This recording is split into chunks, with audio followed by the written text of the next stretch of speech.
change my ways and the things that I do. The world start tripping when you start wearing fringes. Your friends go missing and your fam won't listen. They say that I changed cause I'm doing things different. Instead of following the pastor, prefer to follow scriptures. Tired of being attentive to opinions. If you insert into the word, you are sinning. Telling me how this world works with no chapter or verse. I done did bad, I ain't trying to do worse. But sir, you can do whatever you like. I prefer to follow these books and wait on Christ. And it's a battle each day. Gotta read his word and do what it say. Make sure I don't sin. Matthew 24:13 and do it to the end. I pray that my family's great. Be in one accord with his word one day. Until you come back to this place, I'm gonna spread your word and do it and wait. Do it and wait. Do it and wait. Do it and wait. Do it and wait. Do it and wait. Do it and wait. Do it and wait. Do it and wait. Do it and wait. Yeah. And I ain't doing things my way. I'ma wait like a line on Black Friday, or like a cashier when it's closing time, or like the last day in the voting line. Technology's so advanced, but we so behind. Closed off to people with an open mind. I can read red letter and they say I'm lying. I know it's bad, but at times I get tired of trying. I be trying to force them to see in reality. Just the past year they was me. But the best way to help them understand it, seeing my actions, following these commandments. It's a battle each day. Gotta read his word and do what it say. Make sure I don't sin. Matthew 24:13 and do it to the end. I pray that my family's great. Be in one accord with his word one day. Until you come back to this place, I'm gonna spread your word and do it and wait. Do it and wait. Do it and wait. Do it and wait. Do it and wait. Do it and wait. Do it and wait. Do it and wait. Do it and wait.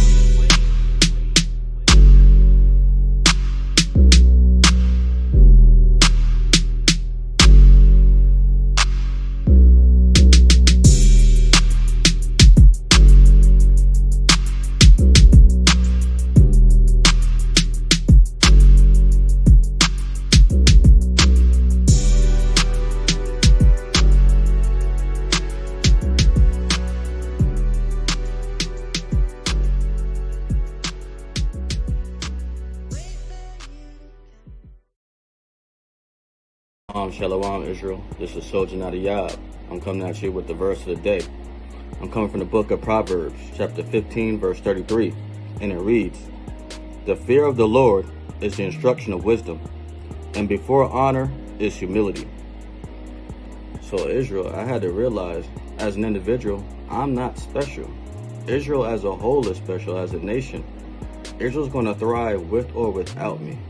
And sometimes we get so caught up in ourselves and what we are going through, and we're so focused and we're kind of being selfish at times, which I was, and I had to humble myself because I forgot to be a good brother. I forgot to look at my other brothers and really check on brothers and see what they was going through.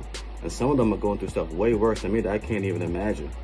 So I had to humble myself down and be a better brother, and that's what I'm called to do, to love one another. And that, Shalom. AHOS. The book of Matthew, chapter 5, and verse 29. And if thy right eye offend thee, pluck it out, and cast it from thee. For it is profitable for thee that one of thy members should perish, and not that thy whole body should be cast into hell. Yo, what is Christ teaching, man? Cut your eye out, if need be. But he's not telling you to cut your eye out. He's telling you to mortify your members. Subdue the things gonna take you away from the Most High God. This is the book of Colossians, chapter 3 and verse 5. Mortify therefore your members which are upon the earth. You gotta cut that off, man. I don't know if I can cut off to be blunt, my manhood. I don't know if I can pluck my eye out. You know what I'm saying? But I know that I have to subdue and not allow my eye or my manhood or anything to rule over. AHOS. I'm Israel Soldier James here with the Anointed House of Saints.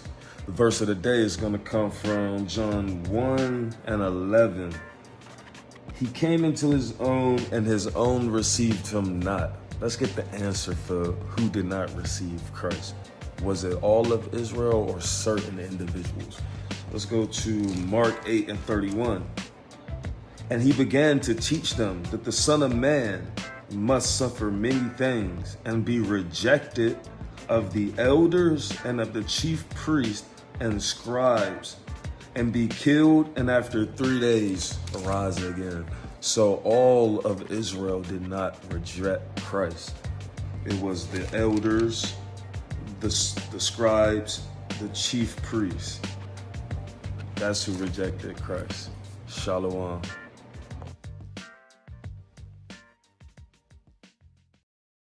It's time to wake up and smell the Sabbath morning brew. Feeling refreshed and ready to tackle the day? Thanks to this edifying truth lesson, enjoy your refreshing, thought-provoking cup of Sabbath morning brew, AHOS.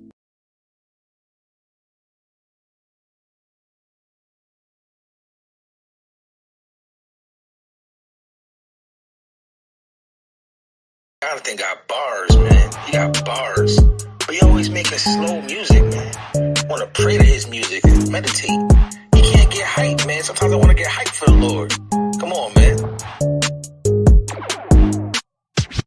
Blood on the post, blood on the blood on the post, blood on the post, blood on the post, blood on the blood on the post, blood on the post, blood on the post, blood on the blood on the post, blood on the post, blood on the post, blood on the blood on the post.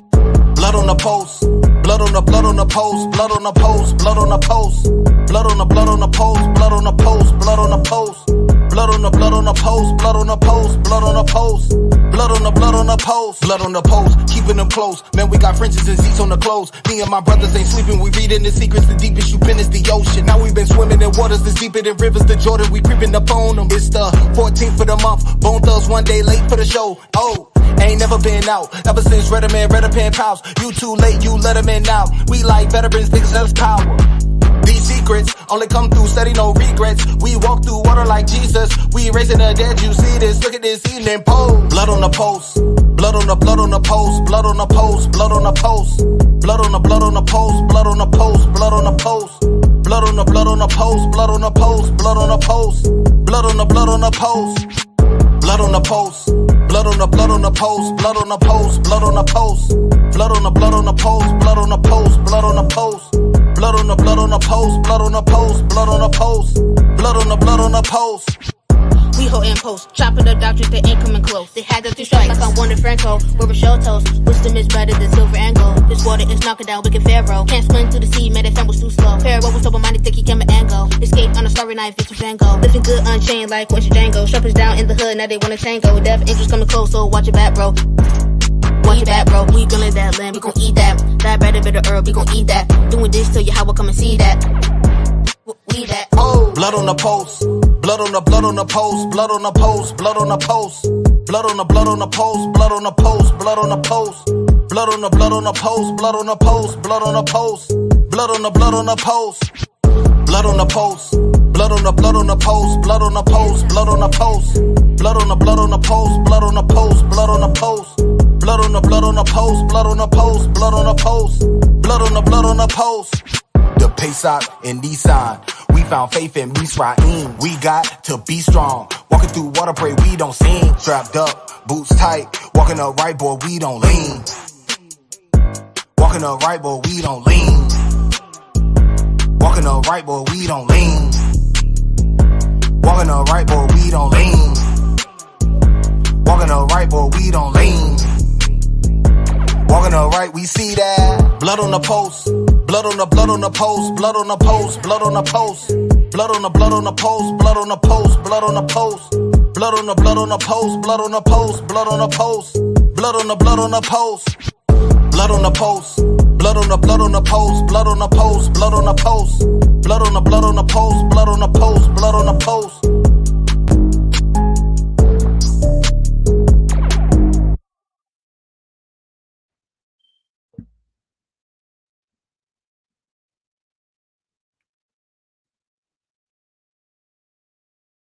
You're on mute, Knock. I ain't did that in a long time. Shalom, shalom, family. Shalom. Welcome to another Milk Mondays.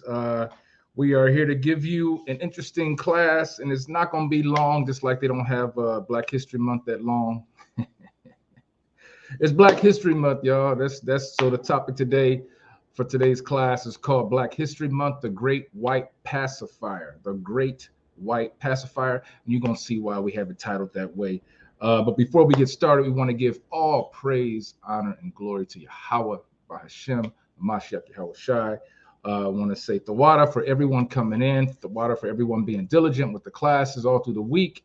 We're gonna talk about some Black history, but it's gonna be in a different way, right? Because America, or let's just say Black America, celebrates Black History Month as what is due to us, like we're supposed to have this because we live in America, and through all the conditions that we've been through as a people, we should be granted some type of recognition. So they gave us the shortest month of the year. But you're going to see what this class is about. But before we get started, I want to bring out some announcements. And of course, we have a very special feast day coming up, and it's coming up around the corner. It's our 2024 second annual AHOS Feast of Passover. It will be held in Atlanta, Georgia. That's April 21st, starting at 7 p.m. If you want to attend, if you want to celebrate and bring in the Passover with Anointed House of Saints, you can do so by visiting our website to purchase your ticket and your spot. You can do that by going to www.anointedhouseofsaints.org. That's www.anointedhouseofsaints.org to reserve your seat. We hope to see you so we can have a great time in the Lord. All praises for that. Also, any brothers who are wanting to put your brick in to help build this kingdom, and you want to do it with Anointed House of Saints, you can do so by sending us your request through email at anointedhos@gmail.com. In the subject line, put that you would like to be a part of the prospect phase. We have a phase going on right now. And when this one ends, you'll be notified if you are interested to join us. We'll give that correspondence out to you when it's available. Also, is there anything else, Captain? You got any announcements you want to give out before I do these shout outs? All right. Hit the like button when y'all come in the building, Baba Kasha. As always, hit the like button, share. We got to share, get this information out to our people, to our families. You help us. That's how you put your brick in, right? Helping us. I was also going to say, if y'all want to help out and put your brick in a different way, you know what I'm saying? We got the Cash App link and all that type of stuff in the chat. Just because, we do need support as far as different things that we do for you guys, like that Passover the brother just spoke about. Absolutely. So, but go ahead now. Absolutely. And we're going to have that all that information in the on the screen for you if you want to go ahead and donate. We really, truly appreciate it. But let's go ahead and let's get these shout outs going, because I want to thank everyone for always being very diligent and being a part of the class. Actually, before that, I do want to say that we are a Bible school, and we take the time out to put these classes together to teach you, to teach our people things that we were not told, things that we were not given, to help us get back to where we're supposed to be, right? We are the children of Israel. We need to know how to be the children of Israel. So these classes and your participation helps tremendously. But with that, for you to get your study on, for you to get your understanding of who you are, you need to go ahead and get some notes, right? Get your notebook, get your highlighters, get your Bible, get your sword, you know what I'm saying? Get that all ready to take down precepts, to write down notes. If you have any questions that you may want to ask during class time and we have the ability to answer them, we definitely will. So with that, let's go ahead and get these shout outs going on for this Monday. And you know what? I want everybody to put at the water Yahweh. Captain Aharon always brings this up, but we need to be thankful. The Lord woke us up this morning for another day. We're here to take care of our families, to be the best, be 1% better every day, trying to keep these commandments. Everybody put at the water Yahweh, at the water Yahweh Shai in the chat as I go down through these, through the shout outs. Baba Shah. So let's go. Let's see who's first today. We got Larry Walker. Larry Walker, I want to give you a hearty shalom. Shalom to you. Sister Joan Gilchrist, shalom, sis. Shalom to Debbie Diane. Shalom, Shalom to Malka. Shalom, sis. Good to see you. Shalom to Brother Brown. Always good to see you, brother. Shalom to the mighty officer Banyamyan Banyasharala. Shalom to Akmasha. Always good to see you. Shalom to Soldier Zebulon. Shalom. Shalom to Sister Charlia. Good to see you, sis. Shalom to Sister L. Always good to see you, sis. Shalom to Soldier Gary. That's Be Like Ants. Shalom to Soldier AHOS Nadiyab. Shalom to the mighty officer Kadar Aharan in Texas. Shalom to you, brother. Shalom to the mighty soldier who gave his taught his first class this past Sabbath morning brew. And he did a great job. I want to give a hearty shalom to Soldier Yaquab. Shalom to Brother Nazar. Always good to see you, brother. Always diligent. Good to see you. Shalom to the mighty soldier DTA Twan. Shalom, Ak. Shalom. Shalom to Tribe of Yehuda. Shalom to the mighty soldier AHOS Kadash. Shalom. Shalom to Sister Anna Raya. Shalom. That's the baker right there. Shalom to you, sis. Shalom to Yohanan. Shalom to Sister Victoria. Shalom to you. Shalom to the mighty Captain Shaquat. Shalom. Shalom to the mighty, my guy, mighty soldier AHOS Kasadi. Shalom to you. Let's see what else we got. Looks like that may be it. Oh, no, we got more. Shalom to the mighty officer Boaz, Ohio. Shalom. Shalom to brother Danya Allah. Shalom to you. Good to see you. Good to see you. Shalom to, let's see, is that it? And I believe, Zebulon, I said him earlier. I believe that's it. If I missed anyone, I would try and shout you out at the end of class. But without further ado, we're going to go ahead and get started with the class tonight. Again, the title of the class is called Black History Month, The Great White Pacifier. All yours, Cap. Hi, y'all. Shalom. How about Shem Shabrak Thumb to everybody in the building? Hit the like button when y'all come in, Baba Kasha. All right. So I saw a video that Knox sent me. Said it'd be a good idea for the class. And I thought it was. You know what I'm saying? Main reason why, not just because we're in Black History Month, but I always had a question about Black History Month my damn self. You know what I'm saying? If they want to recognize our accomplishments, one, why only give us a month? Second thing, if they want to, actually recognize the accomplishments of so-called Black people, why don't they recognize all the accomplishments that they know about that we've done, right? Why is it just a select few and in certain specific events that they recognize and that they bring up during this month, right? Martin Luther King or the Civil Rights Movement, which then leads to gay rights and all that other stuff that they try to make about, Black people, right? They don't ever mention the Maccabees. There's never us being the prophets or the Israelites. There's never us, building Timbuktu, starting Spain, Portugal, England, Scotland, Wales, right? Like, there's never any recognition of Prince Maurice or Ivan the Terrible or any of these people, right? King David, King Solomon. So they know a lot of our history, and they know that it's possible for us to know a lot of our history. But even after the facts come out, it's still certain events that they want us to recognize during this quote unquote Black History Month, right? So another thing, with it already being known that there's little actual recognition that we get during this month, right? The little bit that we get, all of our leaders, the Roland Martins of the world, the Al Sharptons of the world, right? These people are satisfied with us having this month. And they do what they can to, push us learning that history that they continue to want us to learn and push, right? Like the Civil Rights Movement and such things like that. All the inventions that Black people made during Jim Crow and during slavery and stuff like that, right? It's never stuff outside of slavery that they ever talk about or that they teach about, right? You could watch MSNBC and see that Joy lady, showing you Black history figures that made different inventions. You could watch, BT and they recognizing different Black people every single day, right? Like all these different things, but it's never real Black history. You understand what I'm saying? Not to throw a slight at any of that stuff. That's Black history, but it's never anything that really glorifies us as a people. It's just regular rinky-dink crap. Like when we're in history class and we learn about the white folks' history, right? And they're teaching us about Napoleon. Are they teaching us about Napoleon's mechanic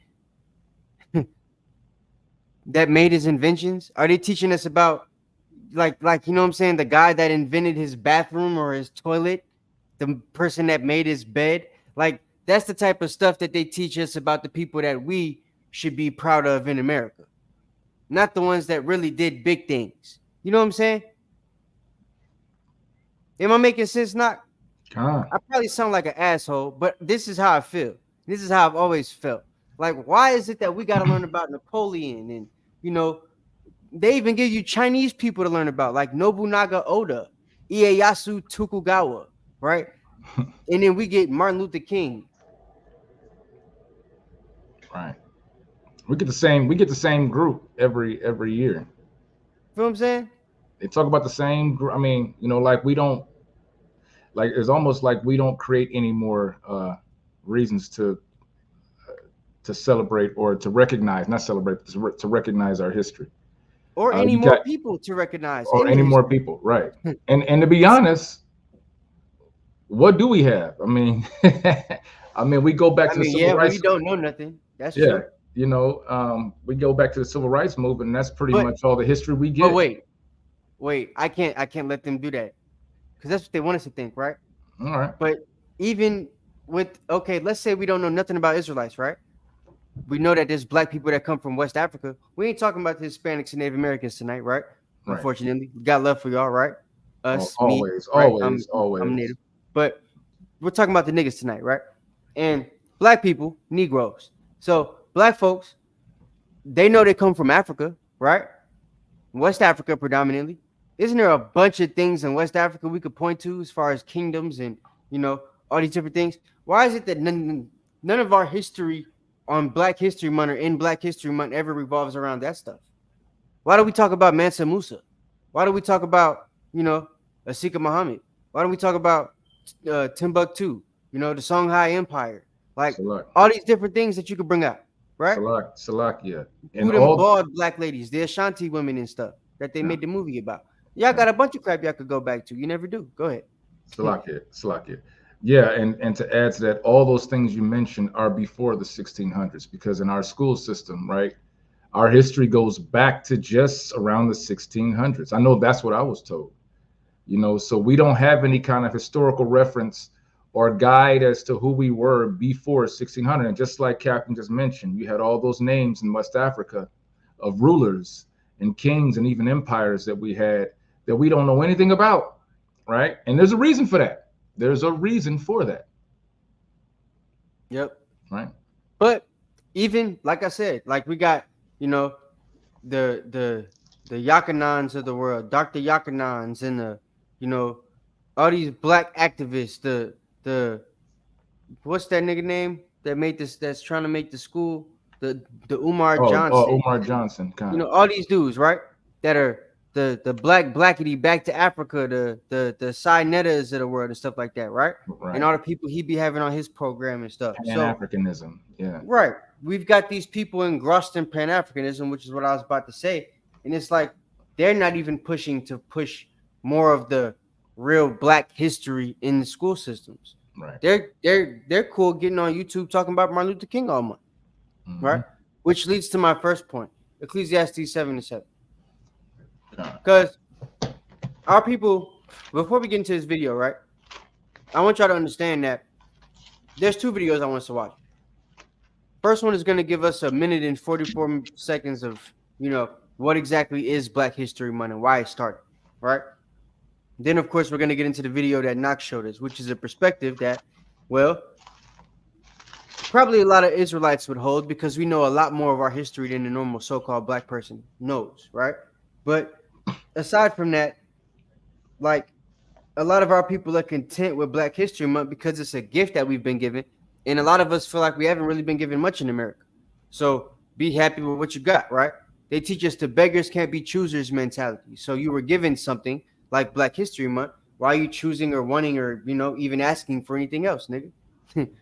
Right?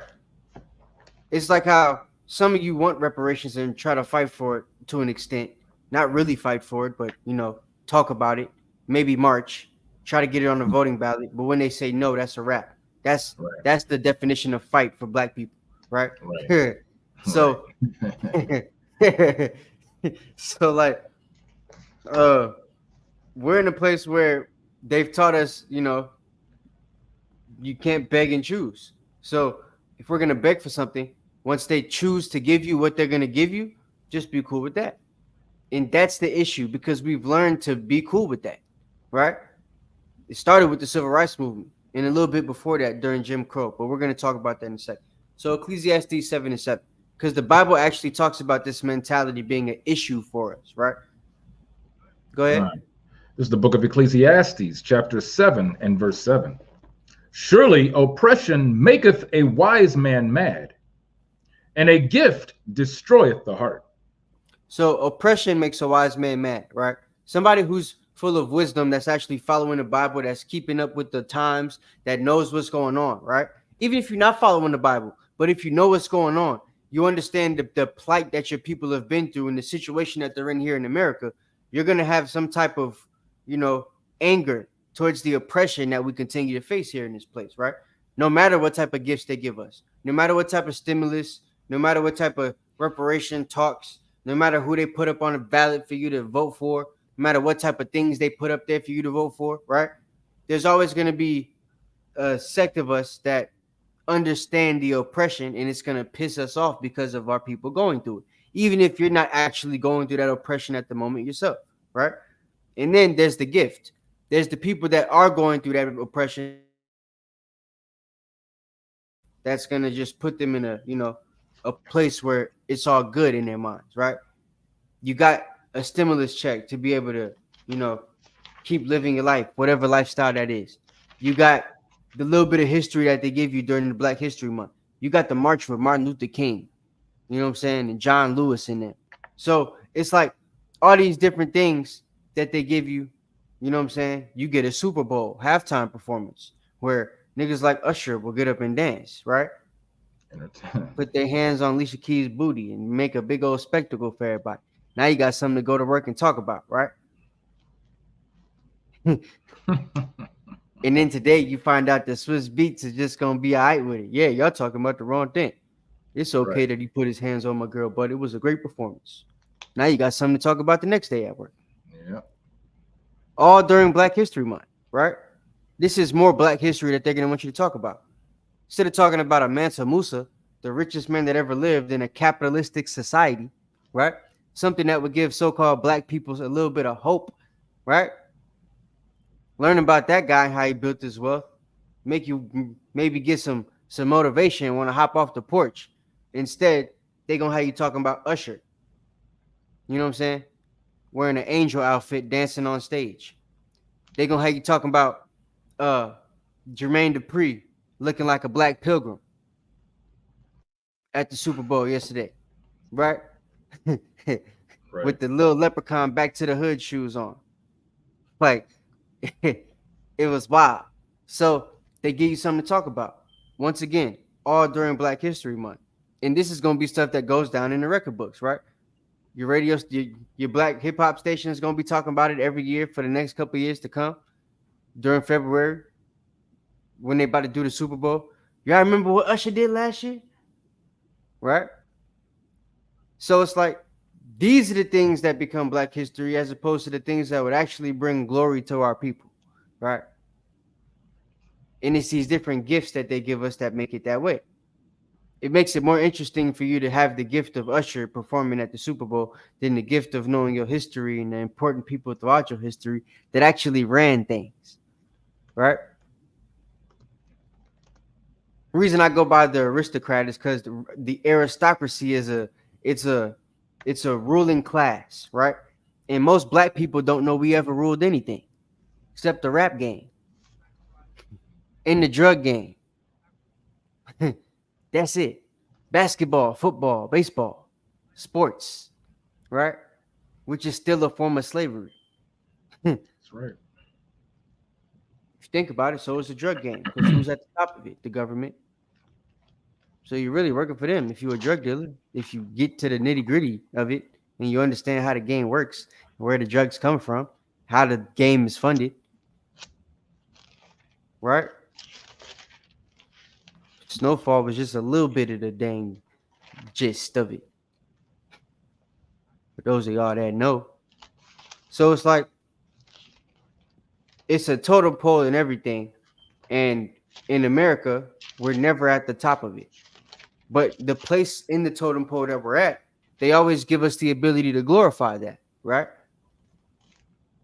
You feel what I'm saying? Like, for example, if you watch Power, and after this, we'll get in, give me Ezra chapter 9 and 14. If you watch Power, right, you understand that, like, let's say Ghost, the first one, right? Ghost is a man who's been given a glorified position in the TV show, but when you watch it and you get to the nitty gritty, he's not really in control of anything. He still works for people. The whole time he's trying to get to the top and then trying to get rid of, the notoriety that the top brings. So he's trying to, either get out the business or have a business that's going to make it seem like he's not in the business, right? So, which was the club. But he's got these other people, whether it's government officials, whether it's the Hispanic, like mafia drug lord cartel people that are above him still. But in the position he's in, we're able to watch the show and you still want to be Ghost because he seems like he's got a certain level of power. That gift gives us, our people, right, a certain sense of power because of the gift. Just because of the position that comes with the gift. The little bit of authority or the little bit of like notoriety that might come with the gift. Our people want that, right? Same thing with the rap game. You're a rapper, you don't really have any control of the stuff. But because it looked like you can make some money, or it looked like you got some money, right? They give you a chain that you could lease and you got to make monthly payments on, right? A car that you could lease and you got to make monthly payments on that you still owe back to them. God. But because you look like you're doing something, right? And you're not really the one at the top making the billions and the hundreds of millions, and even the real, the 8 figures, because most of them don't even make that. They get a contract for 6 or 7, and usually they're in debt the entire time that they're an artist, right? Once they stop being an artist, once their contract is over with, you never hear from them again, unless they end up working with you at Amazon or UPS or something like that, right? So it's like, but our people continue to go after that position because it looks like something, that gift that you could get from getting that record deal or from getting that notoriety as an artist, right? Our people go after that. That's something that Esau knows about us, and it's mainly because of the position he put us in through slavery, right? Give me Ezra chapter 9, verse 14 and 15 before we get into this video. That's kind of how I wanted to start it, because I want you guys, we ain't going to be here too long tonight, unless Knock want to, unless he got some extra stuff to bring out about it, because this was kind of a topic he wanted to bring out. But from my standpoint, we ain't going to be here too late tonight, because, like, it's pretty simple the way I wanted to bring this out for y'all, right? And explain some things. But I want you guys to really understand the reason why they give us Black History Month and the dynamic of how they've made it a thing that's important to us.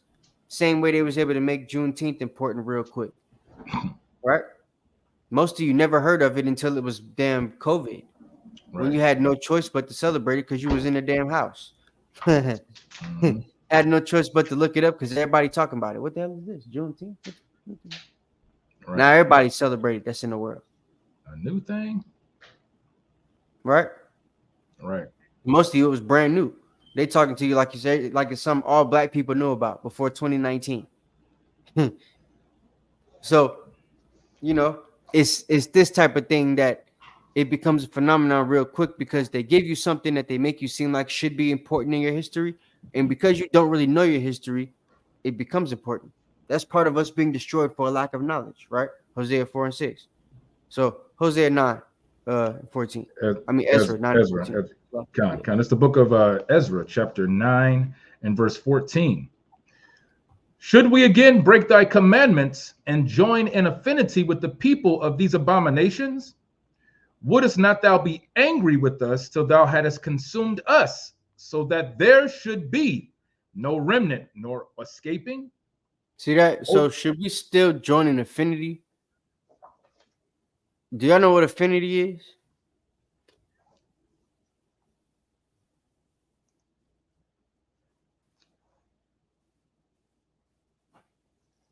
Affinity, I'm not going to put it up, but it's a spontaneous or natural liking or sympathy for someone or something.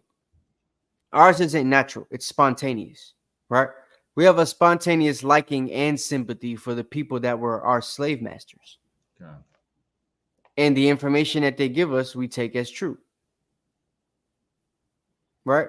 The order that they give us as far as the information, we take as fact.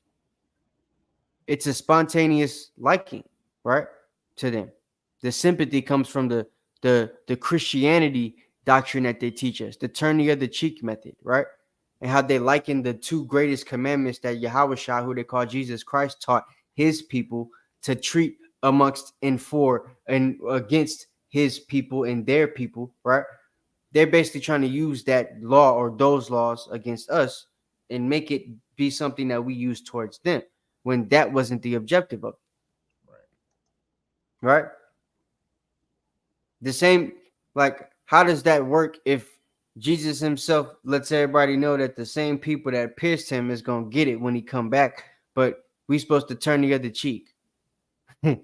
It don't make sense. That would make him a hypocrite. And he told us not to be a hypocrite in the sight of men. So it's like, there's a lot of situations where they've tried to cause us to have an affinity for them, right? And for the most part, it's worked. Our people have joined in affinity with them. They've given us Black History Month, right? And now, you know, Roland Martin is going around on a campaign trying to get everybody to vote Democrat. Right. You know what I'm saying? Oh, I tell you. During Black History Month. Look at the things the Democrats have done for the Black people and blah, blah, blah, blah, blah, blah, blah. What have they done? Right? Like in the next video we're going to play, the brother's going to talk about Barack, who's a Democrat, and the things he didn't do for Black people as a so-called Black man. Mm-hmm. Even the murder of his own people, Gaddafi, right? Another Hamite. Right. He killed his own brother to side with the so-called white man, the Edomite, right? The great white pacifier. I don't think that. Yeah, go ahead. Slaki, I don't think some people know what you mean by. Well, let's just refresh people's memory about Obama real quick. Obama is not us, right? He's a Hamite, right? From alleged Hamite. His dad is a Hamite, you know. I ain't saying alleged. We seen that nigga. Well, yeah, we seen him. When you look him up, we seen his daddy. We know where his pops is from, the tribe his pops is from. You could look them up, and they have no connection to our people. Nope. When you look up certain pictures of Barack, his certain images of him look exactly like the statue of King Tut, who would also be a damn Kemite, right? Yep. If he was alive today. That's right. So the Kingans are basically Kemites, right? They're Commissions. They're people from Egypt, right? That's Obama's people, right?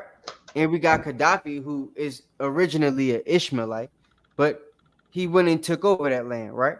So his people live in Libya and, you know, Egypt and all them type places. Even a lot of the people that we think are Ethiopian today are really a lot of those stock, right? Right. Eritrean and such. So, point I'm trying to make is Obama was such a snake. He even snaked out the people that was representing the land he claims his home, as well as the folks living there, which would be our people. So, you know, that's just kind of some things I want to bring out to lay the premise of, you know, why we even decided to do this lesson today. Aside from it being Black History Month, it's important for us to understand where it comes from and why we shouldn't be celebrating it as a people, right? So check this out. Officially marks Black History Month in the U.S. It is one of the nation's oldest organized history celebrations, which highlights African American achievements and their role in U.S. history. It was started by Carter G. Woodson, known as the father of Black history. Woodson noticed that African Americans and their achievements were excluded from books and schools in the early 1900s. The son of freed Virginia slaves, he earned a PhD. So look, I want to point something out. This white lady narrating the video said that Black History Month is one of the oldest historical holidays in American history. That's a lie. Yet Carter G is actually, just creating this thing in the 1900s. How long has America been around? They marked what, 1776 is what they 1776 as the official establishment date, right? Right. So 1776 is when all their established holidays start, technically, right? They, of course, had holidays before that, but all of their holidays start before this. Well, I mean, during this time, 1776, we don't get any recognition to the 1900s, and it's not even by white people. It's by another brother, right? And yes, he's a Boule member. So do your history. You don't earn a PhD from Harvard in this time period by not being in the Boule. Right. I would also reckon he's a member of the Skull and Bones Black version that we went over when we talked about the Boule. If you don't remember that, go back and watch that video. So this is Carter G, the so-called father of Black history in America, right?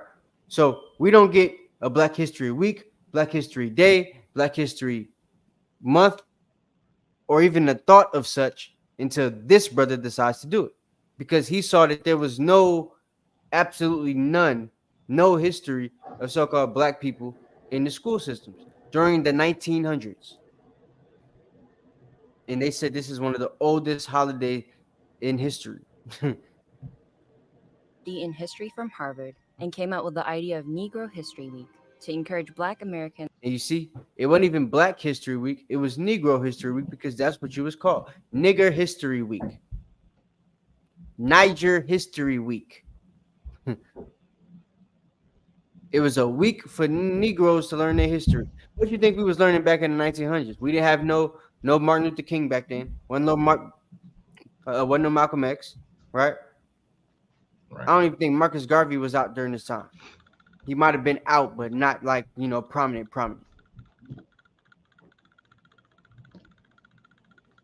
So, what exactly do you think we was learning? What are they teaching us? They ain't teaching us about the Israelites. They ain't learning about no FS Cherry and stuff. So what history do you think they was actually able to learn? Doesn't make any sense, right? During this week of Black history. To know more about their own history.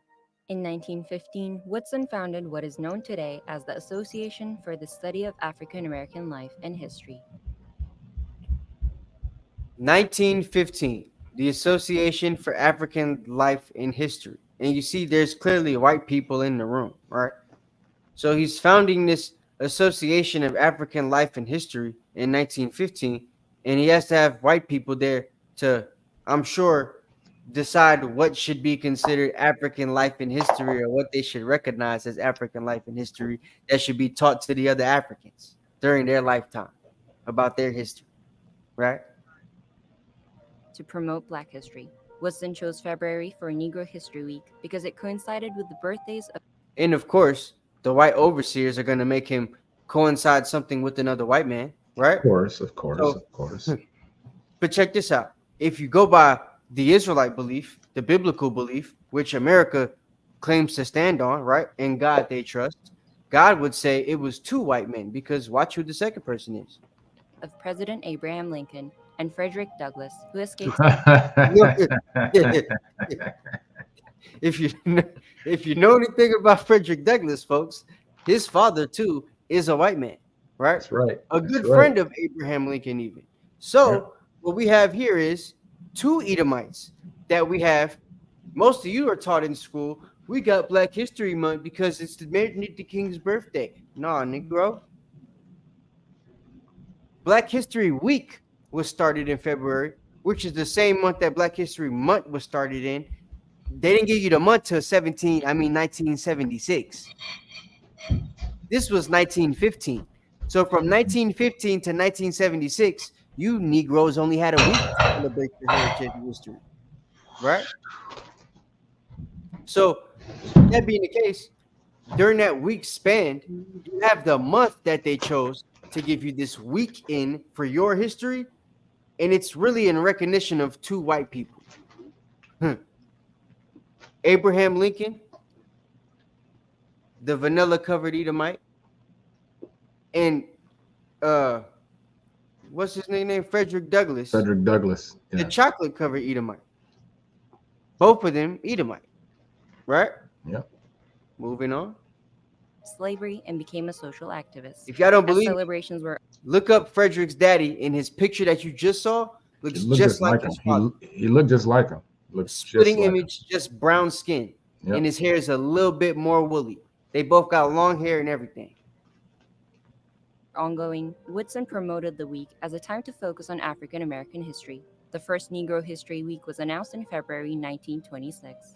Negro History Week was widely successful, but Whitson felt more was needed. In the late 1960s, the civil rights and Black Power movements advocated for an official shift from Black History Week to Black History Month. So look, this goes into the Pacifying Act, right? What is the main thing that we learned during Black History Month? It's probably a few. But what's the main thing? Anybody in the chat know? Y'all probably not gonna get it because my brain works different than y'all's. Put your guess, or just put a guess in the chat. We'll say from my perspective, this is what the is. But I want to hear what y'all see first. Yeah, see what y'all put.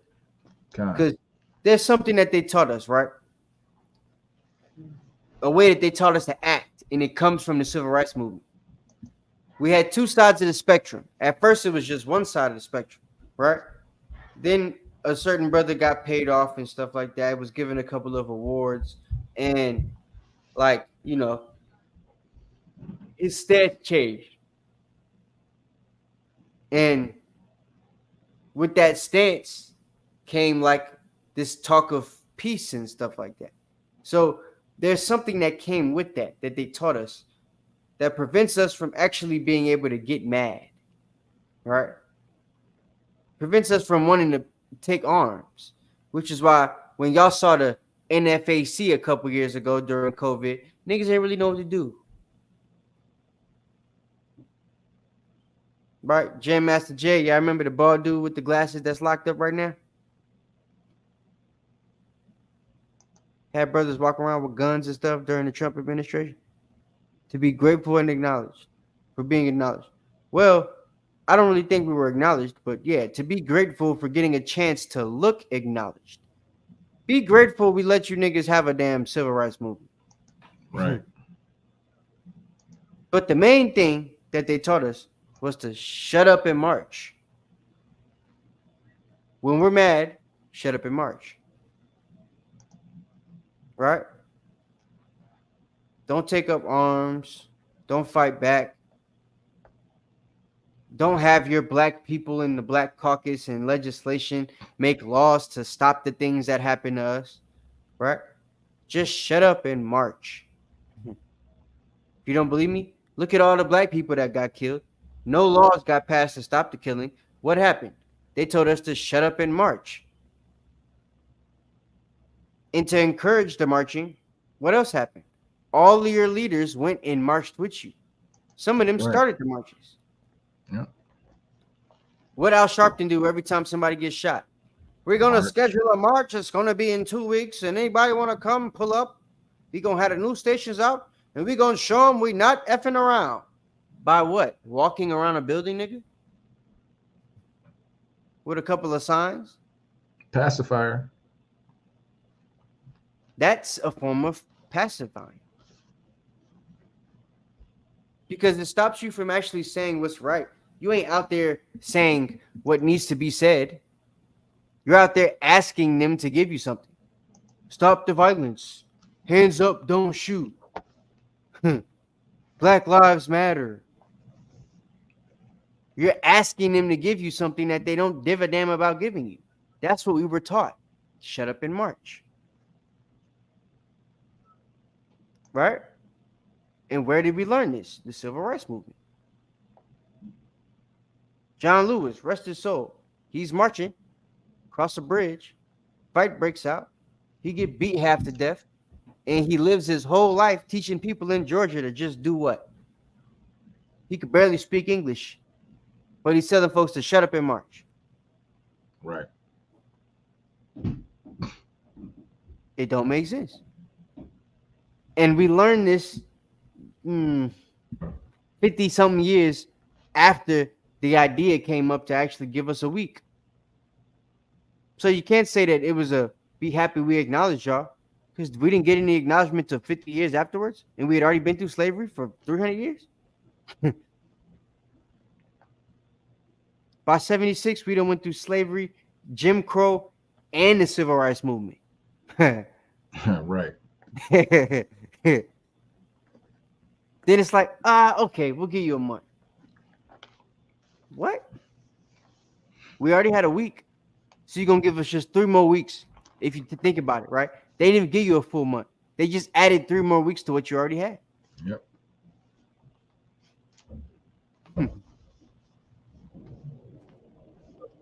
Moving on. I just want you to think about this, right? This is pacification.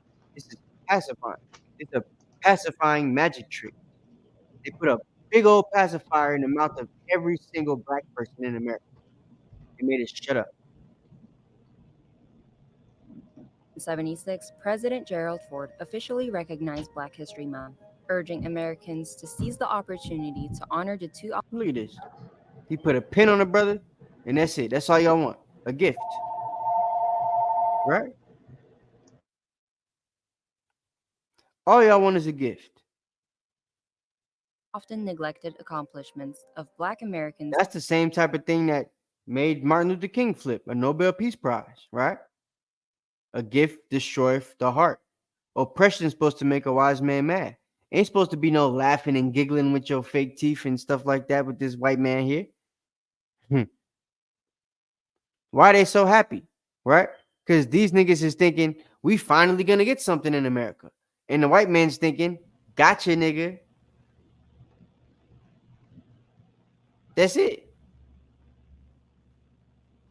But this is how we were taught. This is how assimilation started right here. Right?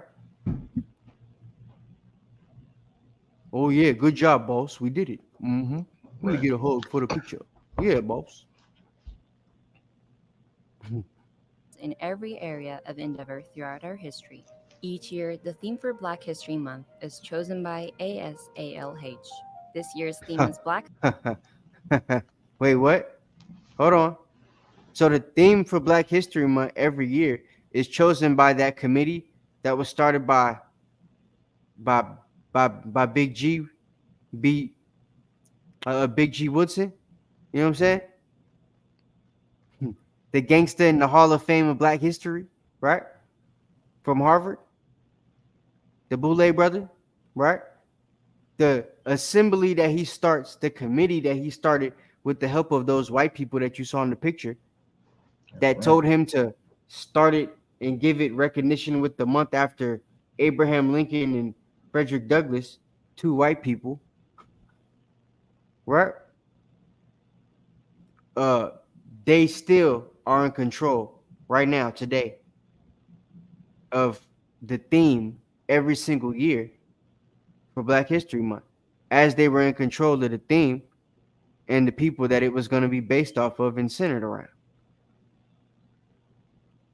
And do you think that there's just a committee full of black people now?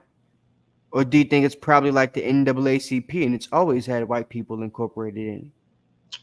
Right. Well, it's always had that. I wouldn't doubt. I wouldn't either. Yeah. Just like BET. Gotta have an overseer. Gotta have an overseer. Exactly. Yeah. Right. So they're still in control today. Health and Wellness. And this year's theme is Black Health and Wellness. Why is that? Because, well, they had a pandemic a couple years ago. This is 2022 when this video came out. So they had a pandemic a couple years, before that. So they're trying to still push the health and wellness vibe back in 2022, right? What is that? Salakia. What is that really saying? Black health and wellness. What is this? I'm glad you brought that up. The black health and wellness, right? Like you said, the pandemic came, and now there's an awareness, right? But during that time of the pandemic, a lot of our people, and this is known just throughout our family and our culture, we don't like to get poked. I'll just say it like that. So what is this? What is this pushing right here? Black health and wellness. What's the main thing that people was thinking about wellness? What they were pushing on the news? Get the poke. There you go. There you go. Yeah. If you want to have a healthy baby, if you want to be able to go to school with the girl in the backpack, if you want to be able to keep cooking food for your family when they know, no offense, ladies, but most black women don't cook these days. That's how fast food is in business, right? We know the mamas with the food stamps and stuff, they're not cooking. They got the food stamps so that they could buy Hot Pockets and Hot Cheetos for the little kids. Mm-hmm. I know, because I'm the same age as most of the women with damn food stamps here, right? They got the girl doing the yoga, right? If you want to be able to keep doing yoga, they got the dude with the big muscles, the bodybuilder. You want to keep working out, black man, right? You want to get your red pill body straight. What's that, a dude with a dog? What's the dude in the corner? Yeah, I don't know what that is. My bad. Damn. By ASALH. I didn't know that's what that was. This year's theme is. So they got the dude here with a book, and they got this brother with a saxophone. Entertaining. Right? Yeah. You want to keep entertaining, checking and jiving. You want to keep working out, playing football, baseball, basketball. You know what I'm saying? And one of the big ones here is the pregnant sister. They got the nigga with the book all the way at the bottom. Ain't that crazy? Right. You notice something? And I look at every little thing. Pregnant girl, she big as hell. The pregnant black woman, biggest picture in the thing. That's the point. She's the biggest picture because their goal is to focus on mother and child, right? That's where you start. That's where you start, Brother with the book get the little picture, right? Smaller than the doctors. The dude with the saxophone, he's entertaining, but even he got a small pic. If he was a rapper, he'd be big. If it was Drake or something, you know what I mean? They got the girl doing yoga because they know most black girls ain't really even into that. That's like a white girl thing, Beverly Hills type. You know what I'm saying? Like most black women, if they gonna go work out, they just gonna go to the gym or go run or something like that. They not gonna go do yoga or Pilates or a cycling class or something like that. Some of them do, but the vast majority, that's not what they gonna choose. So she don't even have a big picture, right? They got the black girl that goes to school with the biggest picture. They got the black girl with the big belly, pregnant, about maybe 6-7 months, right? No man in the picture. She's by herself. Probably just had her ultrasound at the hospital alone. Mm-hmm. No baby daddy. Might not even know who it is.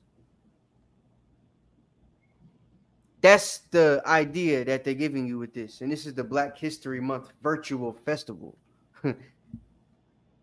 Right. Feel me?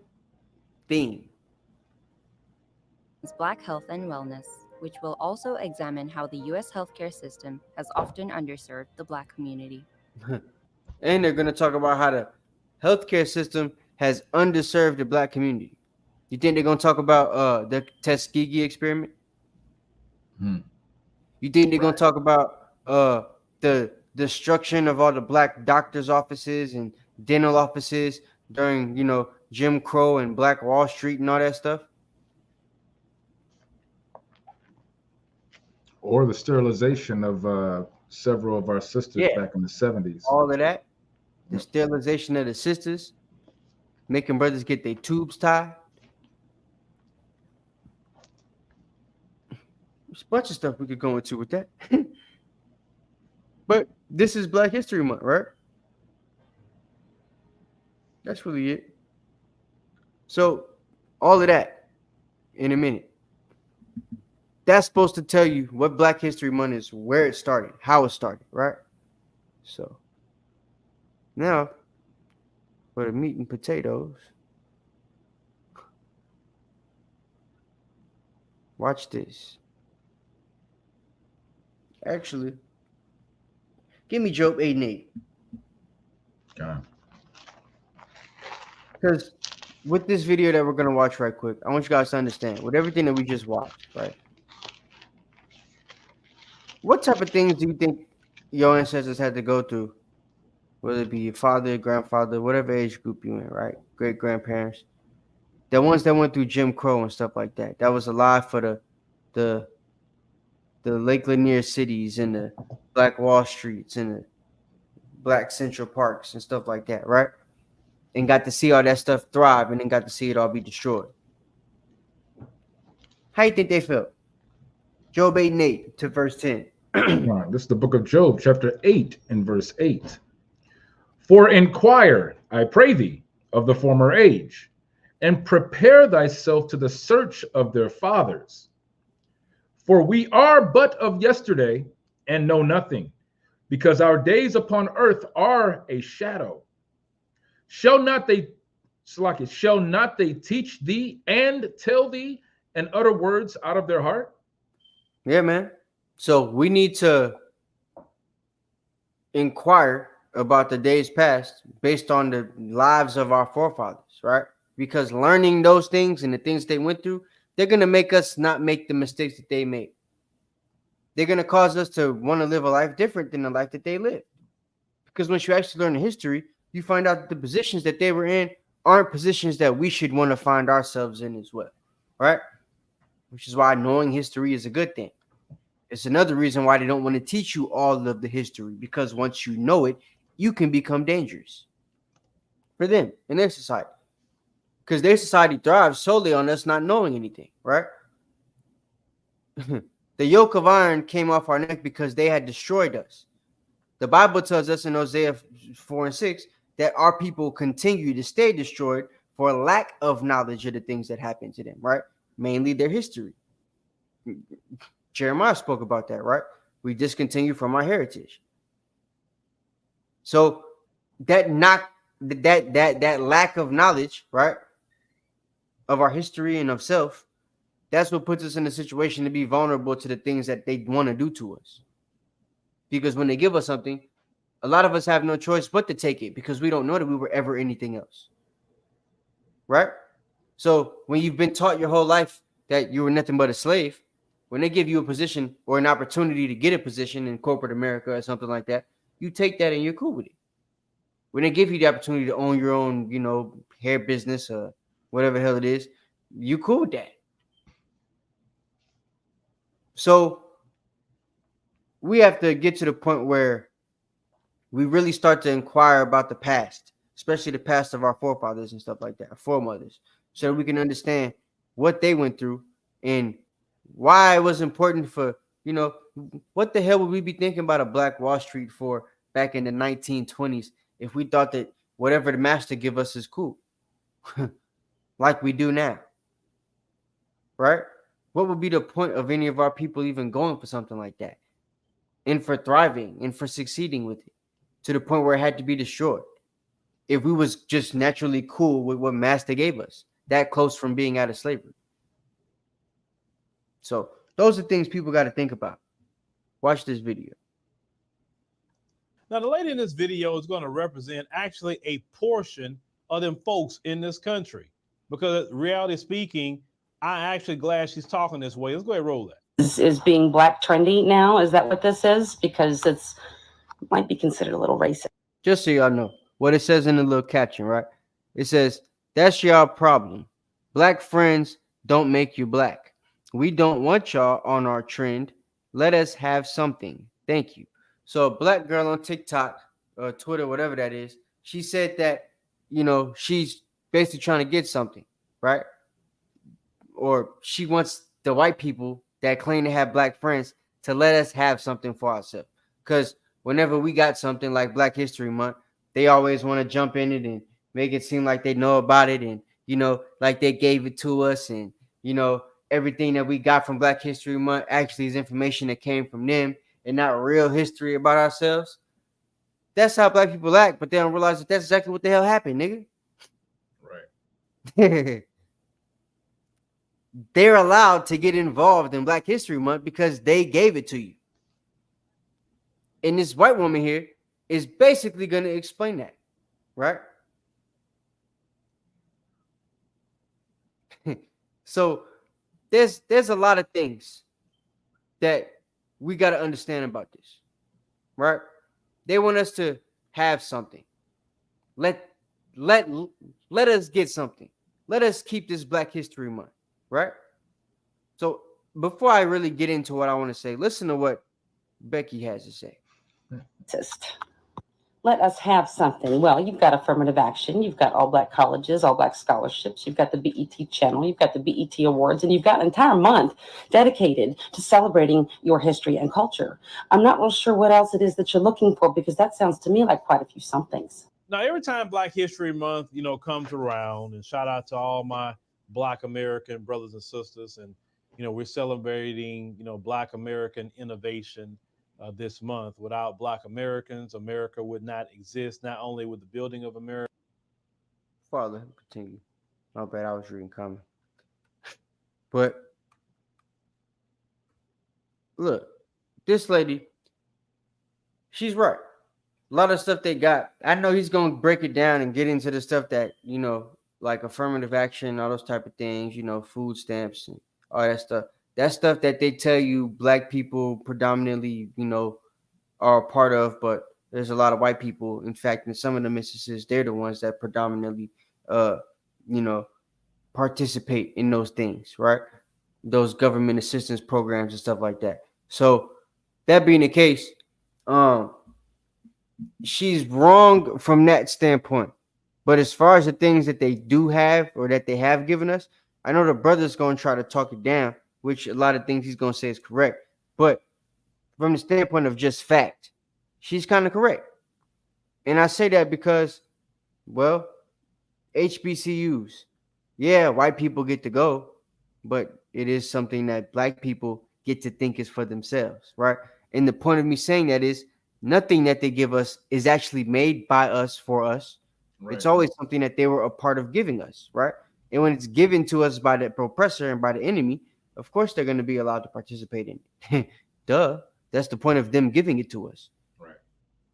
They want to keep continuing to be able to participate so they know exactly what we are participating in. That's how they oversee us. That's how they continue to keep us under their thumb, by knowing what we're doing. Right? What was the biggest thing that changed slavery, changed the wave, allowed all these slave revolts to happen? When the slaves started speaking in code and started slave hymns and stuff, right? When the masters didn't understand what the hell was going on in their plantation, things became dangerous. So now Esau is going to continuously make sure that he know everything that's going on. So now instead of us being able to make up things for ourselves, give ourselves things that are going to give us glory, right? They give us things that are going to give us glory. They give you a Black History Month. They give you a Juneteenth. They give you your holidays. They give you your last name. They give you your social security number. They give you your credit score. They allow you to get a mortgage. You go to them for everything, right? So whatever they allow you to get, they're obviously going to make themselves a part of it. They're going to be able to monitor it. They're going to be able to know what's going on, because the second they don't, it becomes dangerous for them. One thing about Esau that he learned before Jacob learned, he learned from his mistakes. We're the stiff-necked people, right? We have to keep making the mistakes over and over and over again, or the mistake got to be big enough for us to finally be like, all right, screw it. Right? Whereas they can have something crazy happen one time and it's a wrap. They've learned from it and they know how to capitalize on that mistake. Yeah. That's what Jake needs to learn. Right? So hold Deuteronomy 28 for me right quick. And you've got an entire month dedicated to celebrating your history and culture. I'm not real sure what else it is that you're looking for, because that's Now I know an entire month isn't a long time, and she said entire month like it's a very long time.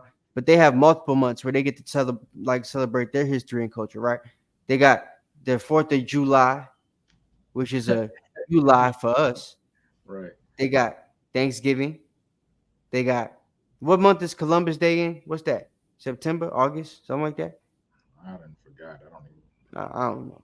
Whatever month Columbus Day's in, Labor Day, uh, Abraham Lincoln Day, right? April Fool's Day, Easter, Christmas, whatever else they celebrate, Halloween, right? They got all of these different days in the month. All these different months were designated days to celebrate their holidays and their culture, but we get 1 month. And in the month, it's not even nothing crazy special. It's like it's not a celebration of all blacks in America Day. You know, like it's not no special day within the month. It's just a month that they give you to recognize your history. But the history they give you is history from 50 freaking years ago. Civil rights movement. That's the main history everybody learns during this month. Am I lying? All right. Even though they teach you it goes back to the slavery, we don't learn much about slavery during civil rights movement. Especially nowadays in school, because they're trying not to talk about slavery much, right? Trying to move away from that. So, yeah, we're given an entire month, but that entire month isn't a long time. And the things that we're given to learn about that entire month that just get recycled year after year after year after year, they're not things that actually mean anything to our real history. God, Salaki. They're a fragment. Go ahead. No, I was just going to comment on all the things that America has set up for themselves. We see that it's for them, and when we have our own people complaining about, oh well, how come we don't have a month? How come we don't have a recognition for us? You know, what is that actually doing? What are we doing? We're envying our oppressor, right? We're choosing to say that, well, they got their days, we need to have our day also, right? And look, and Israel has done this over and over several times in the scriptures. In the past, our forefathers did the same thing. You know, they wanted to go along with the oppressor or wanted to participate in the customs of the heathen, right? And the Most High said, okay, you want to do that? Hey, go ahead. You don't want to keep my commandments? I'm gonna let y'all go ahead and get y'all little February 28 days of such and such. But I guarantee the oppressors over you, it's like giving you crumbs, right? It's like giving us crumbs in a sense, you know. So not right. It's not even that, right? But my point is that, you know, we going off. We're envying the oppressor. We're choosing his way, and that's why even when we try to choose his way, we only get 28 days. In this, it's crazy. It's real crazy. It's like we're like, hey, master, you get something to celebrate. You want something to celebrate, nigga? Here, I'll give you the month of February. Oh, they get master. We get the shortest month of the year. Yep. They get master. Sometimes we gonna get 28 days to celebrate. Sometimes we get 29 days to celebrate. Yeah. That's right. This country does hate us. The people who rule over this country hate us. It's a pacifier. It's a pacifying act. That's right. Yeah. What was it? Pacifying act of what? 19? Yeah. Pacifying act of 1976. Right.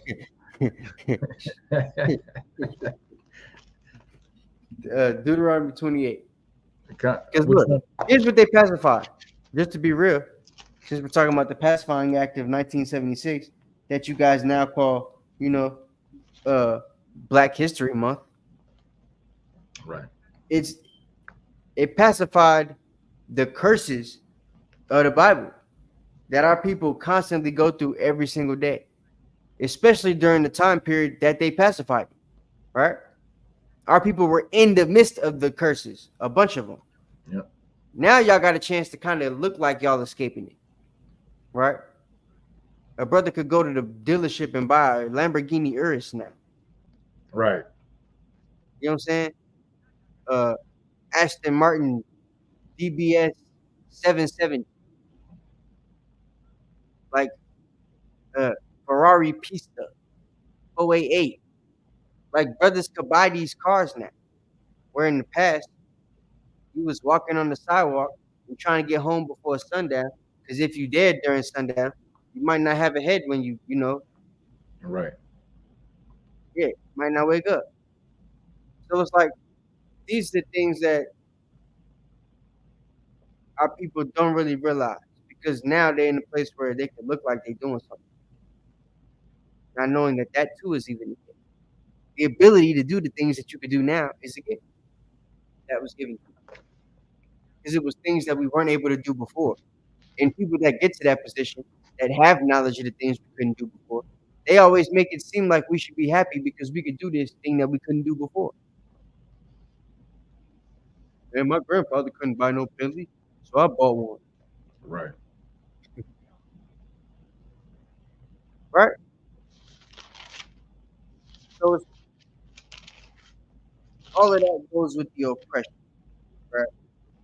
And us not realizing it goes with us literally being in this place that's not our rest, being subject to the payments of our forefathers for the things they did wrong, and for the payments that we doing wrong, right? So Deuteronomy 28:15 talks about us being uh, first in the field, right? It's like first fire, last hire type thing. We all know that. But give me when we got to 45 to 48 talks about us being destroyed until well, he was gonna basically have us under lock and chain captivity until we are destroyed. And that destruction was mental, right? Something that where now they don't have to teach us everything that they want us to be taught to be put in the mind state that we're currently in as a people. Because naturally we're just gonna go there. Now that you got to put certain things in front of you, whether it's through their education system, whether it's through the media, the television, computer, Twitter, whatever it is, right? Just like I was saying with the Usher thing. Say that whole thing was scripted. And it was just put out there to distract people. Because they know it's a big thing since the Keke Palmer situation. If Usher got his hands on a wife, on somebody's rib, you know what I mean? That person's supposed to want to whoop Usher behind. And you know Jake loved drama. So it's like these type of things, they can genetically engineer a situation and it could turn out exactly how they want it to turn out because the way we act is predictable. Right. This white woman is basically explaining to all of us that we should be happy with the things that they gave us. She's enforcing the gift destroys the heart theory from the slave master's perspective. And our people don't even realize how the things she's saying, though when we watch it, we feel like, yo, she not right. She don't know what she's talking about. Right. But everything she's saying is exactly what the hell has happened in America. She's supposed to have her white privilege. Yeah. And she does. Yeah. You know she does. Because she's able to come on here and, nonchalantly make this video and speak the way she speaks and still have a job on TikTok. She even said at the beginning, it's going to sound a little racist. Right? And still said it. And still kept her job. So, check it out. That sounds to me like quite a few somethings. Now, every time Black History Month, comes around, HBCUs, affirmative action, jab, stimulus, black president, and Oprah Winfrey, and Yep. Jay-Z. Yep. Sounds like quite a few somethings. Obama. and shout out to Michelle. Michael. all my Black American brothers and sisters. And, we're celebrating, Black American innovation this month. Without Black Americans, America would not exist, not only with the building of America, but the innovation of America. This lady is mad because she mentioned that, you guys got affirmative action. Pause. Affirmative action. Who's the biggest benefactor of affirmative action? People like her that's on the screen. She mentioned the HBCUs. The HBCUs are still funded by the government. It is not a so-called pro-black institution. The HBCUs don't even take the money they're given from the government and come to the black communities and give scholarships to our children. Let's call it what it is. If the HBCUs was truly for our people, then our children would be going there for free and getting a free education. So look, this is a fact. But the thing we got to understand here, right?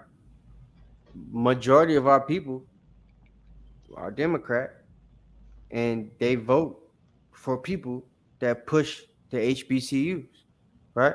Because we're taught that these are black funded colleges for black people to go to and to get a black education.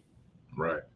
But at any moment, you could go to that black school and have white Bobby sitting right next to you with a pacifier. Because now the whole class has to be pacified. I got to experience that, right? I wasn't at a HBCU. I was at Georgia State, but I wasn't an African American Studies class. It was African American history. You would think, well, why the hell would a white person be in an African American history class? They already know the history. But there was some in there. And you know what that did? Made the teacher not say things that they would normally say if it was just niggas in the room. Because, a college professor is not the same as a high school teacher or middle school or elementary. They can't really say it how it is in front of the kids. Once you turn 18, you're considered an adult in America. So in a college classroom or whatever, a professor could say whatever the hell they want to say, how they want to say it. They could cuss, they could be belligerent, they could sound racist, whatever the hell it is, right? And as long as it's in or within the guise of the lecture that they're giving and the course curriculum and the subject of the class or the subject matter that the class is going over that day, they won't be suspended or fired or anything like that if it sounds offensive to anybody. So that being said, if the HBCUs were something that were really for black people, yeah, it's true. Black people would actually be going there for free, right? Because the government funds them. They're funded by the government. Black people pay taxes to the government, but still have to pay for the government-funded HBCU that's supposed to be for black people. Make it make sense. There isn't a, historically white college and universities. HWCU, they ain't got that. Because all of the colleges are historically white colleges and universities, including the HBCUs. Including the HBCUs. Most of them. That's right. You know what I'm saying? So, and you know how they are about being fair. Right? You can't, you can't go to school for free, and little Bobby can't go to school for free. So that's why there'll never be something that is free for black people. No matter the fact that our parents and stuff like that typically can't pay for us to go to college. That there's a lot of black people that get scholarships to go to school and still owe money after the scholarship. So, yeah, that's type of stuff. We almost done. Then she mentioned BET. BET is not black owned. It is owned by people that look like her. You mentioned the BET Awards. And white people love to mention BET and stuff like that because they don't know much about it, right? They don't really watch it unless you like Jack Harlow or G-Eazy, right? Eminem, culture appropriator, culture vultures, right? Unless you're one of them, you ain't really paying attention to BET. Hell, these days, most black people don't even pay attention to BET. Right. Be honest. So it's like, a lot of black people have known for a long time, since like Deborah Scott took over and stuff like that, that BET ain't been black. right? You can tell by the shows they put up there. A lot of the shows, even though it's black people on the shows, they're not shows that would actually interest real black people, right? And a lot of it's because the messaging of the shows is being programmed and decided by people that aren't black, because those are the folks at the top, right? So, yeah, even BET is something that has nothing to do with our people, for those of y'all that didn't know. But white people are going to continue to try to use that as a pacifying act, because it's like, well, all niggas do is sit at home and watch television. And now y'all got a channel that y'all can watch, right? And we even built things off of this channel to give you other type of entertainment channels, even though we solely own those and we make it known that we own those, and they ain't got no black in it like BET. But we allow your shows to be on them, your MTVs and your VH1s of the world, right? They even made it centric. They gave Oprah a channel, right? So it's like they do these little things to try to give you entertainment and make it seem like, hey, we gave you something. But when you really look into those things, even the Oprah Winfrey channel, the black people that are in charge, even if it's named after them, like Oprah's, they never own it outright. So, all the wars, that's because the people that look like her own it, and they want to put up the most ratchet of the ratchet, the most low class of the low class up there before the world. Yeah, your Mona Scott shows, the Love and Hip Hops, and the Basketball Wives, and all that crap, right? Housewives of this place and that place. And try to say, oh, this is Black American culture. And unfortunately, we have Black people that participate in that. And yet you're still mad and upset. You guys, got the Country Music Awards. You got all kind of award shows that you have. You own the majority of the media, all the news organizations you own. You own the Hollywood studios. You run the record labels. You own the majority of the wealth, the real estate, you name it, the sports teams. You own the majority of everything. And a little bitty piece that Black folks may have, like a Black History Month, or maybe Black folks dominating a particular industry, the little bit that we have, that only particular industry we really dominate, guys, is the sport industry. Yep. Entertainment. Just, entertainment too. Just put entertainment. It's all under from the standpoint of the actual entertainer. We're not right. dominating it from the financial standpoint, entertainment industry, because that would be made by the people at the top who aren't us. But yeah, we're the people that the names right? We're the most famous people on the planet. Yep. We got the sauce and the drip. We're bringing all the innovation to the whole earth. All of that. Yeah. But the money ain't coming to us for that. We're getting a fraction of the money. Right? We're getting a tiny little bit of the resources for all the work that we're putting in. Still, during Black History Month, they don't even take this 28 days in this month, sometimes 29, to give us higher wages during the month. If you really wanted to recognize niggas during that month, wouldn't you give them more money? This being the place that America, money being the thing that America's built off of and stuff. Why they never thought about that? If you're Black during Black History Month, we're going to raise your wage for just a month. I'll take it. Y'all take everything else, right? Take that. D? Bothers you so much. You know why that bothers you so much? Is because really, to have that much hate toward a group of people is demonic. It's not natural, because God did not create us to be hateful. This is where I disagree with Philip Scott, because I hate me some Edomites.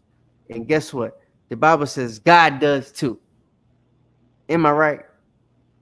God. Hey, let him. There's a part where he talks about. There was a part on there I saw a little bit after that part where he explained who we were. Did you see that? Who explained who what? Well, he didn't explain, but he kind of made reference to who we were as a people. I thought it was kind of interesting. That is, the I know he know a little bit because he done spoke to Bishop Nathaniel before, but right, he still can't get with the truth on how we supposed to feel as a people. See, they did such a number on us during the civil rights movement and made it such a thing to be racist or what they deem racist, right? For being somebody that's for your nation, a nationalist, right? They've made that racist now. So, like, brothers on TV or with their own YouTube channels or their own show that could be making a bunch of money and have the opportunity to actually change the way a lot of us think because people are watching them and they have influence on those people that watch them, right? Like Philip Scott. They get the opportunity to say things. Like one of the things he said about Obama, right, or that he's going to say about Obama is he's mad that when Obama had the chance to really say something to the people, like in the Trayvon Martin case, for example, right? Obama had the chance to get up on stage and be like, yo, what y'all did to that brother was wrong. All you white people need to go to hell. Whatever he wanted to say. He had a chance to say something that would basically let them know how all of us felt. And I don't know if it's because he's not really one of us, but he ain't do it. Right? Well, I feel the same way about people like Philip Scott when they do stuff like this, because they have a chance after they find out the truth and they know the Bible and they hear Israelites teach it to them and show it to them and prove it in the Bible as to what it says. And we're not just making it up because we feel angry about something, right? They get to see it in the Bible and they talk God, but they never bring out what God actually says and how he actually feels about the specific people that are doing his people dirty. Right. They love to call us the chosen people, but they never talk about what the Most High feels about the people that aren't the chosen people. Right.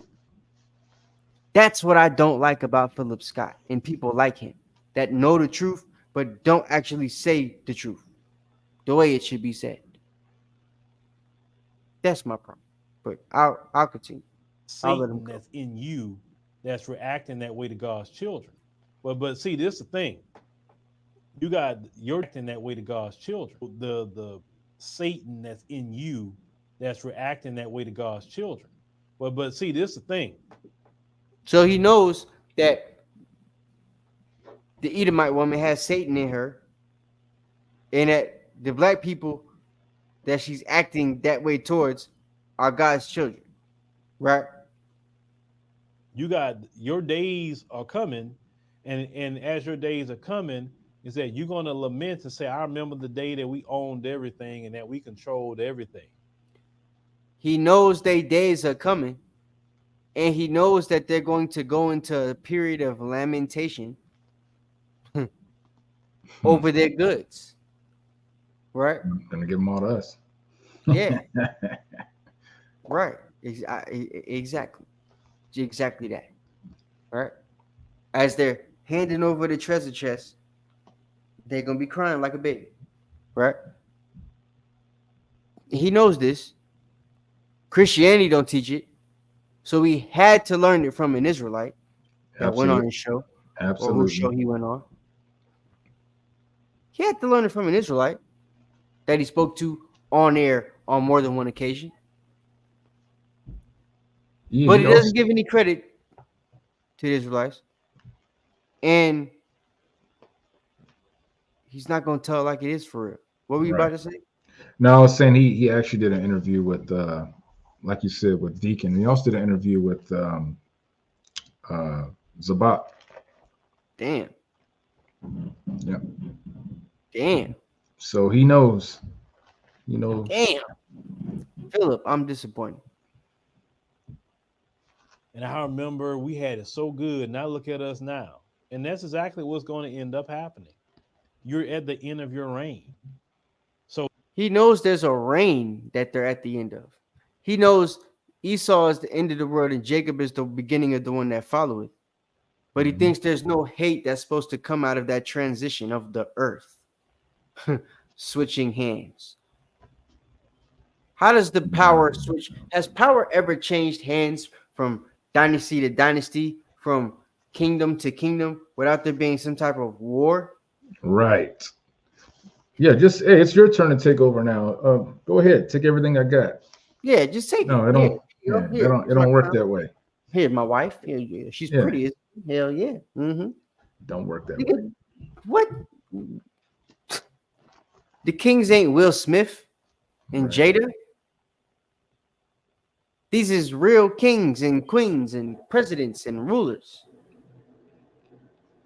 They're not just giving nothing to nobody. You gotta kill them for it. The phrase "over my dead body" exists for a reason. Because that used to be how you used to get things from people. What do you do in war? You kill. Right? So in order for certain positions to be taken, people die. Ain't that how Cesare Borgia daddy got the throne as a pope? The first crime family? Wasn't their crimes murder? Thievery that came after the murder? Right. Like with Barack, who he's about to talk about. He killed Gaddafi. Right? He allowed a bunch of black people to get killed.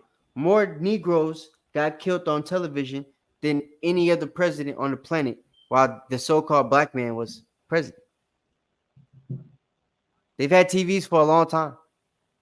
They used to make postcards out of hanging, burning black bodies. And send them to their family members. Send them all around the world. That's crazy, man. That's crazy. But Barack allowed more of us to get killed on camera than any other event in history, including the postcards. It was Negroes getting shot on Facebook Live. Yep. Facebook ain't get shut down. Nope. I know people never seen a dead body in their life in person, but seen a brother get his head blown off on Facebook. During Barack's presidency. So it's like, when you put them type of things into perspective, and the fact that they want us to celebrate having a black president, and you think of the things that happened during the time of the black president, and how they didn't really help no black people unless you was gay. Right. It's nothing that you can really compare to as far as the devastation and disappointment that every black person should feel in America. Because it's like, what the hell did we get? But yet and still, they continue to try to teach us that, they continue to try to teach us that we're supposed to just be satisfied with this 28, 29 days that we get a month.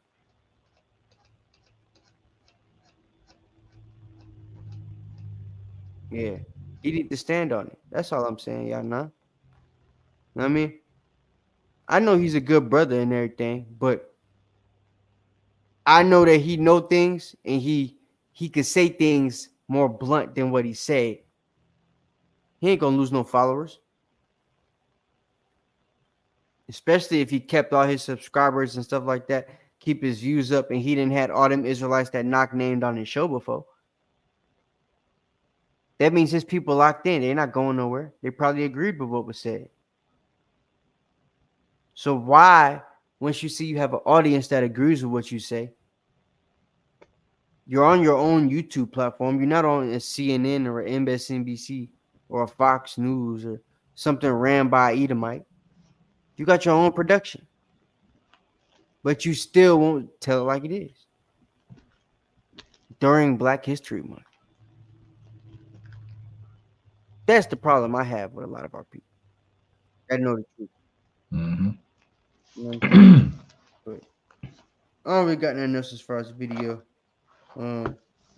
Give me 1 Corinthians chapter 8 and verse 9. Okay. One thing we got to understand is that freedom, right? Since they gave us this gift that destroyed our heart, we've been given freedom. Like I said, now you get the freedom. You could go buy a nice car. You could buy a big house. You could buy land, right? You can have multiple wives. Some of y'all can have multiple husbands. So it's like there's a certain amount of freedom that our people have in this society. But aside from the little bit of freedom that we have, it's two things. It's not really freedom. It's the freedom and the amount of freedom that they've given you. So it's like the illusion of freedom, right? Right. But also, there's nothing of substance that comes from the freedom and the decisions we get to make through that freedom, because we never was given anything. So it becomes a stumbling block. Go ahead, read that.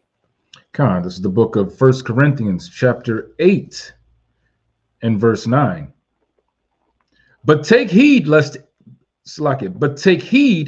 by any means this liberty of yours become a stumbling block to them that are weak. Yeah, man. There's liberty that we have, lucky, that's become a stumbling block to our people. Paul was saying beware because it was something that, wasn't fully a stumbling block back then. But now it's a wrap. Our people have stumbled. And it's all because of the freedom that they have. And if they don't have freedom, they strive for a certain type of freedom that still destroys them at the end of the day. That's facts. We have the freedom to destroy ourselves. And that's exactly what we're doing. Mm-hmm. We're destroying ourselves with that freedom. It's become a stumbling block to us all, right? So, I mean, they gave you the freedom to follow after a dream with the Martin Luther King thing. And what do our people continue to do? Even though the Bible says, how long will we continue to chase after this dream? Right. Where this prophet prophesied lies in my name to make my people forget my name, right? How is it that we continue to go after that, but won't go after nothing in the Bible? Because the people want to know smooth things, not right things. A dream where we get to be cool with the slave master, that sounds cool to an idiot. But most of our people are in that mind state because we've been destroyed for a lack of knowledge. We don't really know what's going on and why there's things that shouldn't happen the way that they're trying to make them happen now. Another thing is Jeremiah 6 and 14. Read that right quick. It's the book of Jeremiah, chapter 6 and verse 14.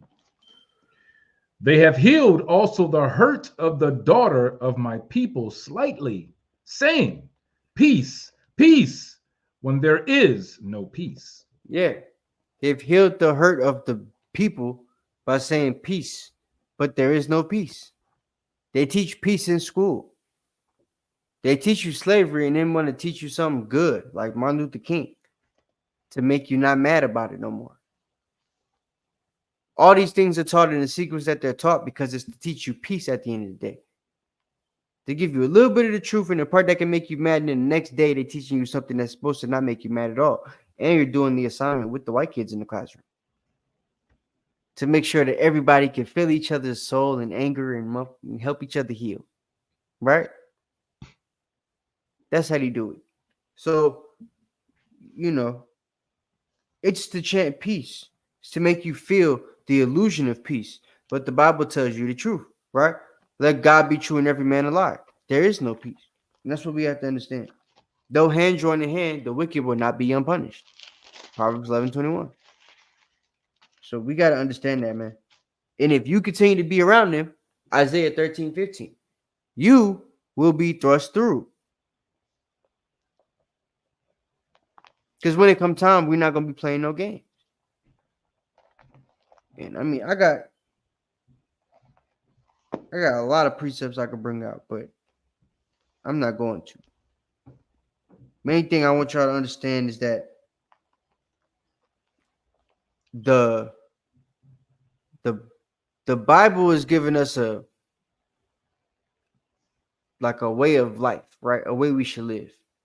And contrary to the popular belief of the Christians, there definitely is an aspect of hate in the Bible. Book of Ecclesiastes says there's a time and a place for everything, every season under the sun. That's right. Love is one of those times. There's a time for love. There's a time for joy. There's a time for happiness. There's also a time for war and a time for hate. And when you're amongst your enemies, when you're in a captive state, when you're in a place where you were brought into captivity against your will, still, it don't matter how long they try to feed you and make you drink this wine and get you drunk off of the doctrine of America, of Babylon, to make you think that this is your rest, that this is a place you could make a bunch of money and retire. That ain't never going to be what this is. I don't care how much bread you make. This will never be your rest. If you think, if I'm being honest with you, I don't think we'll ever have rest anywhere on this planet. Because the whole earth, the whole four corners is ran by the enemies. That's right. So instead of trying to find rest, instead of trying to find ways to coexist with everybody, I mean, we are supposed to live peaceably amongst men, right? If it be possible. Is that we got to realize that it's possible to be peaceable amongst our people. The enemy, it's not supposed to be possible to live peaceable against them. Most High is a man of war. At some point, the reason there's no peace is going to come out. And it's going to be shown that there's no peace. Our people aren't going to be ready for it. At least that's what they hope, because of the wine that they've been making us drink. It's got us drunk off peace. Right. Drunk off marching. Drunk off being quiet. That's what we need to stop. And that's what Black History Month continues to teach us, to continue those things. So for Black History Month, I would say that, you know, it's important to teach your kids real Black history. If you're an Israelite, teach them about the Maccabees. Make them read 1st and 2nd Maccabees during the month of February, so that they can learn about brothers that was actually killing people of the other nations. Brothers that was doing the same thing Napoleon was doing. Brothers that's doing the same thing that all them war generals they make you learn about was doing. Right? Because that's why they're glorified. They killed a bunch of people and took over things and conquered. Right? They don't want us to know that we had people that did the same thing, because then they could put you in the mind state of conquering things. Esau don't want you to conquer him. Mm-mm. That's the key right there. Right. That's the point right there. And we're like creatures of habit, right? So we don't know that we could conquer anything if we don't know what's happened before. Which is why they teach you about the slave revolts, but they don't teach you about the successful ones. They teach you about the ones that they know that you're going to look up and you see that they failed. Right. They'll teach you about the slave who, you know, stopped a revolt because they snitched or something like that. I didn't learn about Nat Turner when I was in school. Right. He wasn't even successful. But he got a lot more done than a lot of the other ones. And those are the ones I learned about. The ones that didn't get much done. Because that's what they wanted to teach us. If you go against us, you're not going to get much done. If you're in the truth, you know that that's a lie. Because there's a lot we've gotten done, and we don't have Esau's approval at all. They've tried everything they can to stop us, except actually physically taking us out. But the martyring is going to happen soon enough. Right. That's coming. So those are the things I would say we got to understand and believe, man. It's time to learn real so-called Black history and stop putting our respect on these things that have nothing to do with the Bible. Exactly. So I ain't got nothing else. Hope y'all enjoyed the lesson. You got something up? God. No, you did. You brought it out. Count all praises for that. You know, can't get no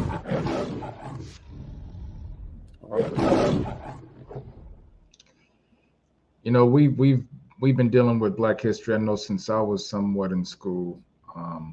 And I still, to this day, I don't go to any Black History Month events. I don't take my kids. I don't participate in any kind of march. I don't do none of that, because what I do is I try to teach my children the laws of God, the feast days, the holy days, you know, gathering with like-minded brothers and sisters. That's where we learn our history, right?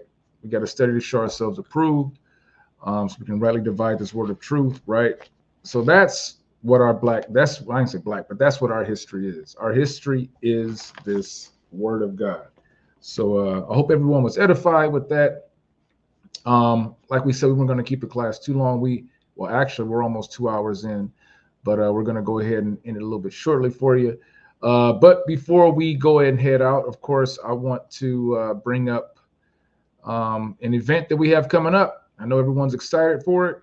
I'm trying to see, is it still on here? Not sure if it's still on here. Yep, it's still on here. So check this out. AHOS. A sharp for sock. Hey man, if you not here, you going off.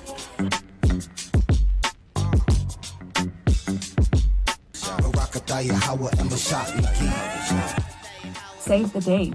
Anointed House of Saints invites you to our Passover celebration in Atlanta, Georgia, on April 21st, 2024 at 7 p.m. Enjoy a weekend of family fun with events catering to all ages. It's a celebration you won't want to miss. Reserve your seats now at www.anointedhouseofsaints.org. Join us for a laid-back, joy-filled weekend with your loved ones. See you there.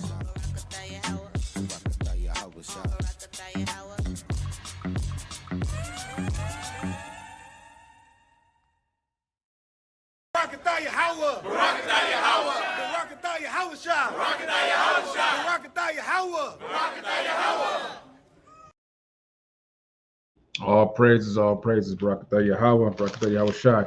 All praises for that. And that will be taking place, as I said, April 21st, 7 p.m., Atlanta, Georgia. Get your tickets, get on the website and order those tickets, and let's have a great time in the Lord. I want to give us some shout outs to some who came in a little bit later after class started. I didn't see too many post any shalawams, but for the ones I did see, I want to give a hearty shalawam to Officer Shemaiah out in Texas, to Soldier Araya.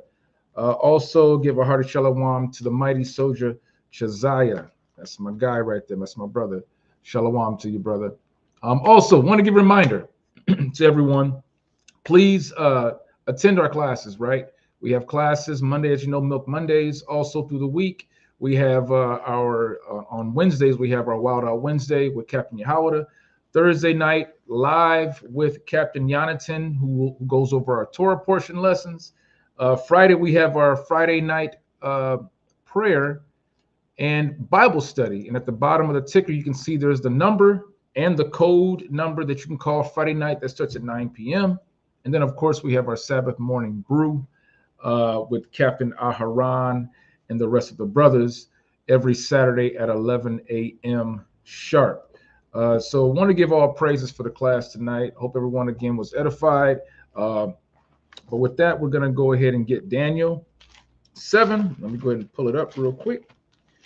We can get on out of here with tonight's class. And hopefully you have a blessed week, Yahweh willing, rest of your week. And this is the book of, got something, Captain? Got something to say, Cap? Hello? I guess not. No, I'm good. My bad. No, okay. I'm good. All right, guys. So here we go. This is Daniel chapter 7 and verse 18. And it reads, "But the saints of the Most High shall take the kingdom and possess the kingdom forever, even forever and ever and ever. By Hashem HaMashiach Yahweh Shai. I am Officer Knock. Captain all the aristocrat. And this has been another Milk Monday, and we're so glad and thankful that you were able to join us. And we hope to see you again. So until next time, Shalom, Israel. Shalom. This is not a test.